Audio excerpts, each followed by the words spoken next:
Oh yeah! Is the prosecution ready? Yes, Your Honor. People of the World versus Chinggis Khan, charged with crimes against humanity. How does the defendant plead? Not guilty, Your Honor! Prosecution, you may call your first witness. Thank you, Your Honor. I call to the stand Matthew Paris. Please raise your right hand. Do you swear to tell the truth, the whole truth, and nothing but the truth? I do. What is your job? A chronicler. What happened to the Mongols after they took a town in their conquest?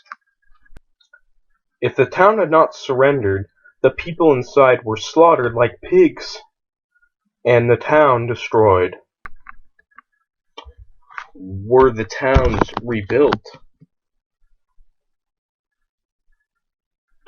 No.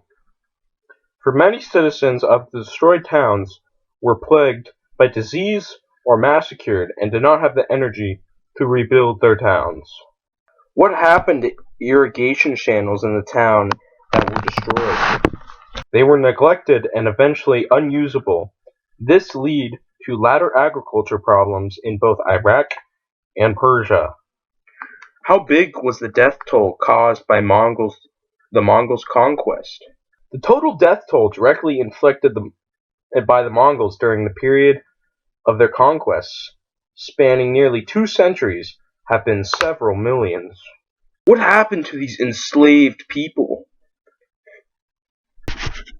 The people they enslaved would then be moved to different regions that were often far different from what people were used to, so they would end up dying about 60% of the time. Is it true that the Mongols encouraged trade? Yes. Opening of trade routes helps spread diseases easily along long distances? Yes. Were one of these diseases presumed to be the Black Death? Yes. What was the death toll? Around 75 to 200 million people! Please describe the Mongols from your own encounter. They are inhumane and beastly, rather monsters than men, thirsting for and drinking blood, tearing and devouring the flesh of dogs and men, dressed in ox hides, armed with plates of iron, thick-set, strong, invincible, indefatigable. They are without human laws. No comforts, are more ferocious than lions or bears. They know no other language than their own, which no one else knows, for until now there has been no access to them, so that there could be no knowledge of their customs or persons. They wander about with their flocks and their wives, who are taught to fight like men.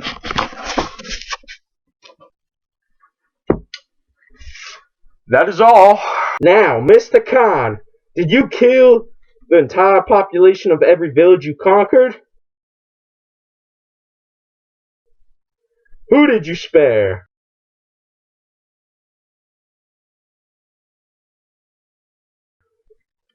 So you're saying that you avoided unnecessary death?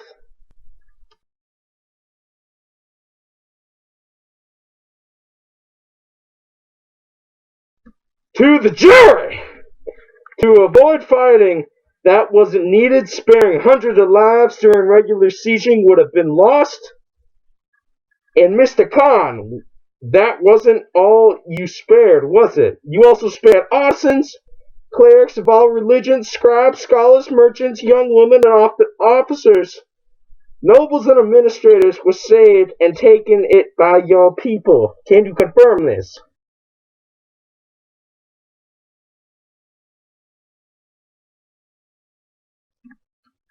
Where would their money go?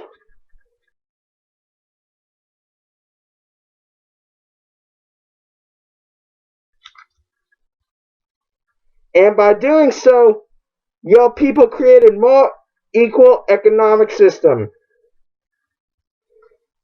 Honor, I would like to call Mr. Ghazi to the stand. Mr. Ghazi, can you describe what it was like walking along the Silk Road for trade?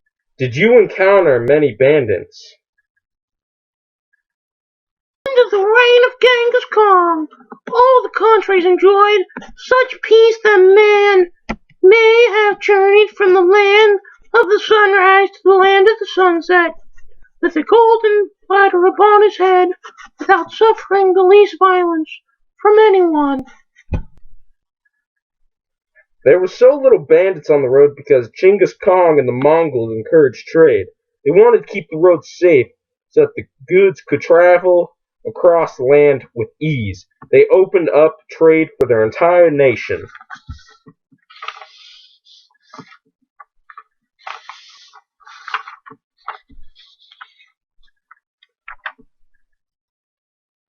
The people who survived these diseases would have an immunity to them. This immunity would be passed down to generations, saving future people from ever having to experience these illnesses and strengthening their immune systems. Mr. Khan, what did you use to destroy cities? This was advanced in technology, yes.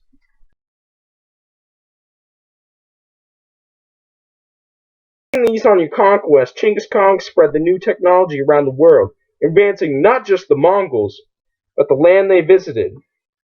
Let's move back to the villages for a moment. These were isolated pockets of people that may have no knowledge of the world around them. Is that correct?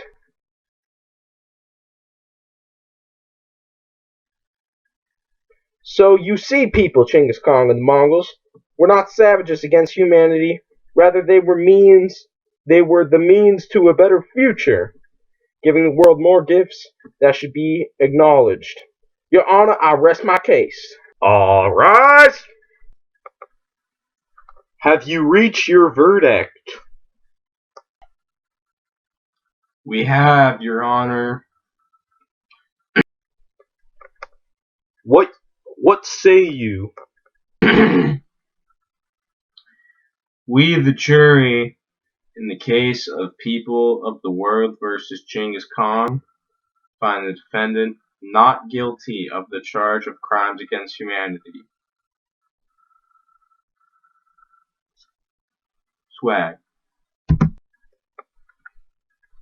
Thank you, jury, for your service today. Court is adjourned.